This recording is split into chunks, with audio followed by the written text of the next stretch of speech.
Shauna and Jody here with Real Sisters, Real Talk. We're glad to have you joining us as we talk about growing in our faith with God. Hello, so good to be back with you. It's Real Sisters, Real Talk. I'm Shauna and my sister Jody is here as well. And we are just loving this time with you and having open and honest conversations about our relationship with the Lord and real life and stuff that's happening. And we'd love to stay connected with you. If you haven't yet checked out Real Sisters, Real Talk on Facebook and Instagram, please do that and follow us there. Subscribe to the podcast so that you get every fresh episode.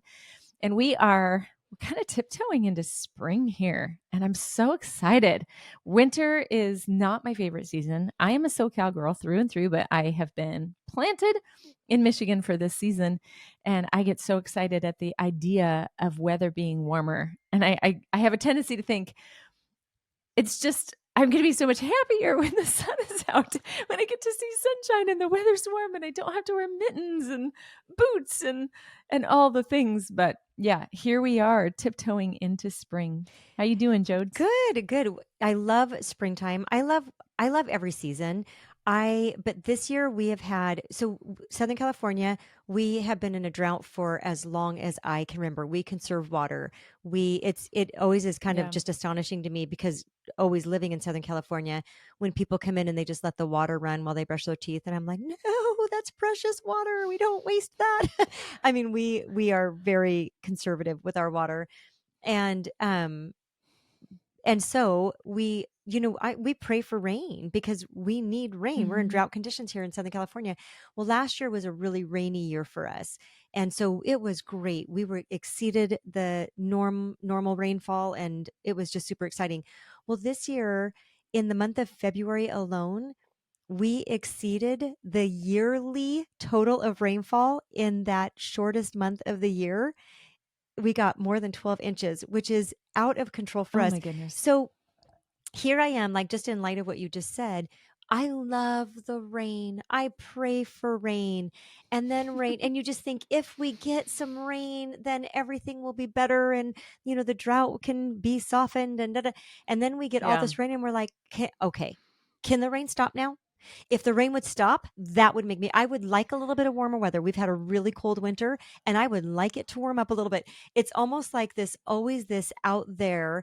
I want Mm. that. I want that. I want that. And I just think, Mhm. so I have to catch myself and just say, Lord, thank you for the rain. We have an abundance of rain and our orange tree is flourishing because there was a lot of rain last year. That means next year we're going to have a great crop on our orange tree again, and Yeah. just all these blessings that come. But it's this almost always unsatisfied. If I just get Hmm. that, then I'm going to be happy. Yeah. And so I'm trying not to complain about the rain. It has been amazing. The mountains are beautiful with the snow on the mountains. But we are having a bit of a colder, early spring, late winter than usual. And Yeah. so it's fun. I think that whole, the thing out there is going to make me happy. Like that, it almost feels like there's a carrot dangling at the end of the stick, and I can never quite grab onto it, or I do, and doggone it, it disappears, and there's another one that I'm reaching for. But I really have experienced this in every season of life. I remember praying that God would, bring my Prince Charming into my life, that I would find the person that I was going to marry and spend the rest of my life with and grow old with. And then I met him, and then I just couldn't wait until we started a Yep. family and we got pregnant, and then we got pregnant and I just couldn't wait for that baby to come out. And then that baby came out and I couldn't wait for that baby to sleep through the Yeah. night. And then that baby was sleeping through the night and I just couldn't wait till that baby was potty trained. That baby was potty trained and I just couldn't wait until the baby started school. That baby started school and I just couldn't wait until, it's just Yeah. like I think it's normal to feel like there's something around the corner, there's something just outside of my reach that is actually going to complete me, like the Jerry Right. Maguire thing, right? Like, you complete me. We're looking for that all the time. And yeah, I think that's not just you and me. I think that's a pretty normal experience to kind of feel like our happiness is out there. Right. I 100% think it's normal too. And I even think in scenarios like I shared a few weeks ago in the podcast about Tyler being diagnosed with asthma when he was 2 years old. And those were hard years of that, just battling it. And he wasn't always sick, but when he was sick, it was kind of serious. And so we Mm. battled it for so many years. And I just remember thinking, even with something like that, like if only my son didn't have asthma, if only then everything would Mm, be great and perfect. And I think we put these crazy false expectations on what will bring happiness. So I can think of a ton of things like that in a health situation. Um, mhm, we might even say if only my parent had not been diagnosed with this illness, then things would have mm, been better or would be better. We could be thinking right now, you might be in a situation of, if only I could get that job, if only I could get that car, if only I could purchase that home, if only there's the list just goes on and on and on of these. If only I had that, then I would be happy. And I do think that that's a lie that the world feeds. mm, There's this achievement thing. If I just get that next step on the corporate ladder, then I'm going to find true happiness. If I just make this amount of money per year, then I'm going to be content. And we reach that and we find that that has the measure has moved. Like you said, the carrot is just stays just ahead because the happiness didn't that we expected didn't come. And so it's the bar keeps moving. And it's so unsatisfying to be searching for happiness and joy in the things that this world has to offer. And yet, mm. in the same breath that I say that, I struggle with it all the time. If we can just get Yeah. this, I would say this a lot. If we could just get this house, we shopped for this house that we live in now. We've lived here for 6.5 years. Our house before this, we had 26 years, our whole marriage up until that point. And then we moved into this house and we shopped for this house for about 5 or 6 years. And finally got the house. And we just thought, if we just get this house and we get our foot in the door, and then, if we can just redo the kitchen and if we can just do the floor, Mm, right. it just doesn't end. And so my happiness does not Mhm. come from things like the world would like me to believe. Yeah, there's always a longing for something more, and I think, part of that is just knowing that it's that we weren't created to be satisfied with all the things of the world, and so you can think that that one thing is gonna be the thing that brings you satisfaction, but the truth of the matter is all of the things. I mean, if you had all the things, if you could line up your life, you still would have this longing in you. I remember a pastor sharing, I was at a conference and this pastor was sharing that he was 18 years old. And I mean, life just getting started. He's been getting ready to head off to college and he's got his whole life ahead of him. And his parents had taken him to this really nice restaurant. And there was a couple nearby, an elderly couple. And they caught his attention and he was watching them and he could just overhear this moment in their conversation. And the husband had reached out and he grabbed his wife's hand over the table and they had this just looking over this beautiful view. And he goes, "We made it. We're finally here. We've dreamt of sitting at this table and being at this restaurant and having this meal together. And we worked so hard and we've made it and we're finally here."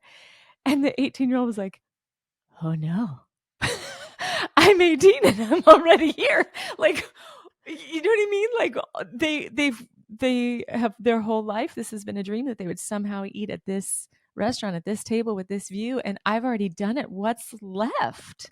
So there's both sides of that Right. thinking, that the world is going to bring the satisfaction. And if we had all the things of the world combined, and I think we see that in celebrity and people who seem to have all the bells and whistles that we think would make our lives so much easier, and they're still not feeling deeply satisfied and wrestling with life. We see that it's not found in all the things of the world. Right. They're still searching.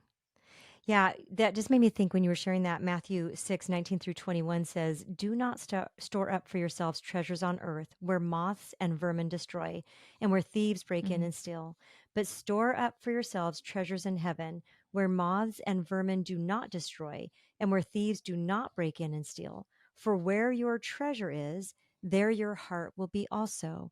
When we keep our eyes on the things of the world and wanting to achieve, even like that, eating in a certain restaurant, so now they did it, and what? It's tasted good and then it's done and yeah. over. Where if we spend our time investing in our relationship with God, there was a quote that I read, and this is just a part of it, but it says there's a God-shaped vacuum inside in the heart Mm, of every person. what brings us happiness, what brings contentment is relationship with our creator. That's where that comes from. So when we're searching for it in all these other places, we're not going to find it because it can only be Hmm. found in relationship with God. But all these pretty things, all these shiny things are in front of us, or we see what somebody else has, well, they have this in their house, or they drive this car and I just drive this car. Um, whatever, they have this many children, or they have a husband and I don't, or they have a wife and I, Right. whatever the situation is, it's easy to look at other people and other circumstances, and from our view, it seems much better what they have. But back it up. What's going on in our hearts? Yeah. I think for me personally, it's come across as, or at least this is how I view it in myself. I'm interested in what you think about this, but like I have this optimism when circumstances are really difficult that it's going to get better. If we just could get here, it'll get better. And so in some ways the thing being out in front of me has served me well to persevere in believing, you know what I mean, and keep going through hard circumstances. It's having this idea that, all right, well, when we get to this point, it's going to be easier and it's going to be better. So in some ways, I feel like it has served me well. Mm-hmm. But in other ways, I feel like it's a lie. I think that underneath the lie of if only I had this, then I'd be happy, is that I can't be happy right now. Right. It keeps us from experiencing happiness in the present because the circumstances have to line up a certain way in order for me to be happy. Yeah, and I think when we view it that way, then we miss the moment. Is literally what you're saying. There's so I don't know if I've shared this before, but this is not a happiness thing. So it's just a being Okay. present thing. I'll prepare my heart. Yes, sorry. But Oh, I thought you were going to tell a sad story. well, when dad passed away, I remember, It is a sad story. yes, I'm sorry, it is. Yeah, But as I it's was okay. heading into the funeral, I just felt like that morning of the funeral, and I had shared this recently. Your family was staying in our home and all of that, and so there was a lot going on, and it was a precious time with family. It was just a sweet, sweet time with family. But I just remember this feeling of God saying over and over again, "Stay present in the moment, Jody. Stay present in the moment," because often I can get my thoughts. Two steps ahead. We need to do this. We need to do that. We need to Mm, do this. When this happens, even the course of the events of the day, we need to do this so that we can get to that, so that we can get to this point, or even in a situation like that where it's something difficult of, if we just have to get through the graveside and then the funeral and then the lunch, I can take a breath and then we can get home and hunker in with the whole yeah. family and everybody can get to my house and we can just be together as a family, and to almost like that's when we can settle down instead of saying, no, how do I stay present every step of the way? Mm, And so even during the funeral, there were many times where I felt like the Lord said, "Are you present? Stay present. mm, You need to be where you are right now in this moment." And so even maybe not even the lie of, that would make me happy, but kind of, because I thought if we can just make it through this, sure. that's going to be the better end of this. But the truth is, the day was a sweet day. It was a sweet day with mom. It Yeah. was a sweet day with family. It was a sweet day of celebrating dad. And we want to stay present in the moment. Yeah, for sure. That was actually one of my big learnings through not just that day, but the weeks prior to dad passing and then the day as well. For sure, I experienced that. And actually, in the months that followed, was learning to stay present. I found out that I have where the end of my capacity is. And I think I might have talked about this on the podcast before, but I came to the end of myself and I had this strong urge to just evacuate, just get up and leave when it wasn't appropriate. And I did it actually a Mm-hmm. few times in that first few weeks and first few months where I was like, this is more than what I can handle. And I was very calm. I know some people are very demonstrative. Yeah. I was very calm and just had to remove myself from the circumstance. But in regards to, the circumstances having to be what we want them to be in order to find happiness, Habakkuk 3 comes to mind for me, 17 and 18. Though the fig tree does not bud and there are no grapes on the vines, though the olive crop fails, and the fields produce no food, though there are no sheep in the pen and no cattle in the stalls, yet I will rejoice in the Lord. I will be joyful in God my Savior. Even in our moments of waiting, we don't have to be waiting for happiness. We don't have to be waiting for joy. We can take joy in the incredible sacrifice that Jesus made for us so that we could be reconciled to God the Father and have this eternal relationship with Him and be a part of the mission of sharing who He is with the world. There's I don't mean to say that as any kind of a cliche or to even underplay. I've got a precious friend who's so longing to be in a relationship, and it's just it hasn't happened for her. She hasn't found that, and that's real. And she's approaching an age where she's trying to figure out, do I had always dreamt of being a mom. Do I freeze eggs? I mean, there's some things that are really hard when we're in the waiting. But if you are in a season of waiting, whether that's, to share life with someone, or you've struggled with infertility, or you're waiting for that healing to come, whatever it is, I believe with all of my heart that we can experience the joy of the Lord in those seasons as well. Yeah. And that makes me just think of Philippians 4, rejoice in the Lord always. I will say it again, Mm. rejoice. And and then it goes on. It's just a great passage, that whole section. But one of the things that it's Paul writing the letter, and he's in jail when he writes that letter, and he doesn't say, rejoice in your circumstances. He says, rejoice in the Mhm. Lord. So it's in the Lord that we find our true joy, our happiness, and if we're leaning into that, that's where we're going to find peace. That doesn't Mhm. mean that our circumstances are going to be easy or everything's going to work out the way that we want them to work out. Like, we still have to wrestle through life because life brings trouble and difficult Right. decisions, and it brings sometimes disappointment because it doesn't line up the way that we thought it was going to line up. And so there, we have to hold all of that too, but we aren't looking to those kind of things for our joy, because our joy comes from the Lord. And that's hard. Like you said, it's not a cliche Yeah. thing. It's this is where the rubber meets the road. Like, this is not an easy thing. Okay, so on along those lines, I think that a lot of times when it comes to spiritual matters, we think we either have it or we don't have it, and we don't give ourselves the grace to learn. And I think it's actually in Philippians 4 as well, when Paul said, I know what it is to be in need, and I know what it is to have plenty. But listen to this. I think the next three words are so important. He says, I've learned. I've learned the secret of being content in any and every situation, whether well fed or hungry, whether living in plenty or in want. I can do all this through Him who gives me strength. We need to give ourselves grace to learn. It's not just I'm ecstatic with I'm ecstatic in life right now, even though my circumstances are really rough. It is a learned behavior that we lean into and that we grow into. And it may not even be a perfect upward trajectory where we start on the bottom left and work our way up. I mean, there might be backwards steps in different seasons of life, but we can learn to be content in Him.